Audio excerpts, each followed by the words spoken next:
సత్సాయి నగరంలో కొత్త పార్కు ప్రారంభోత్సవం. గజపతి జిల్లా పర్లాకిమిడిలోని సత్సాయి నగర్లో ఈరోజు టీఎంఆర్ పార్క్ను ప్రారంభించారు.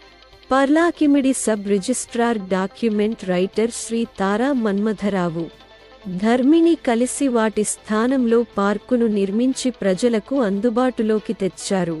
ఈ సందర్భంగా పర్లాకిమిడి సబ్ రిజిస్ట్రార్ శ్రీ ఎలోహిం చంద్ర సాహు ముఖ్య అతిథిగా హాజరై పార్కును ప్రారంభించారు. అదే సమయంలో ఈ చెట్టును నాటడం మరియు పార్కింగ్ చేయడం ద్వారా ప్రజలను కలుసుకున్నందుకు శ్రీ రావును భూయాసి ప్రశంసించారు. ఈ పరీక్షకు పెద్ద సంఖ్యలో ప్రజలు హాజరయ్యారు.